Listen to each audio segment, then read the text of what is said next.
দূর থেকে দেখলেই মনে হবে এ যেন কোনো সাধারণ লালচে কাঠের ঘর, শান্তভাবে দাঁড়িয়ে আছে। কিন্তু হঠাৎই দেখা গেল সেই ঘরটাই যেন পা গজিয়ে হেঁটে হেঁটে এগোচ্ছে রাস্তায়। চারদিকে জমেছে হাজারো মানুষ, তাদের চোখে বিস্ময়, যেন ইতিহাসের একটি অধ্যায় নিজের পায়ে হেঁটে চলে যাচ্ছে নতুন কোনো ঠিকানার দিকে। আর সেই অধ্যায় হলো শতবর্ষী কিরুনা চার্চ, যা 2 দিনের লম্বা যাত্রা শেষে পৌঁছালো নতুন ঠিকানায়। কিন্তু কেন এমন ভ্রমণের দরকার হলো তার?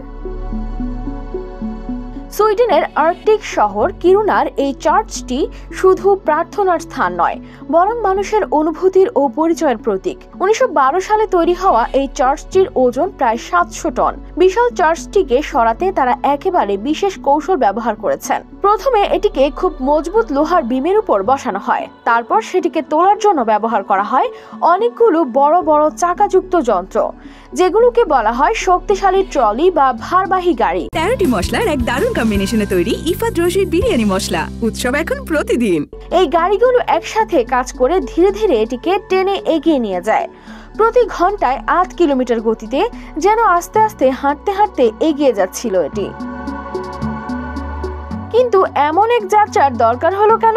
আসলে কিরুনা শহর দাঁড়িয়ে আছে ইউরোপের সবচেয়ে বড় লৌহ খনির উপরে। খনি যত বিস্তৃত হচ্ছে ততই শহরের পুরনো এলাকা বসবাসের অনুপযোগী হয়ে উঠছে। তাই প্রায় 20 বছর আগে সিদ্ধান্ত নেওয়া হয় শহর কেন্দ্র থেকে সরিয়ে নেওয়ার। সেই পরিকল্পনার অংশ হিসেবেই সরানো হলো ঐতিহাসিক এই চার্চ। মানুষের চোখে এই দৃশ্য ছিল আনন্দ আর বেদনার মিশ্রণ।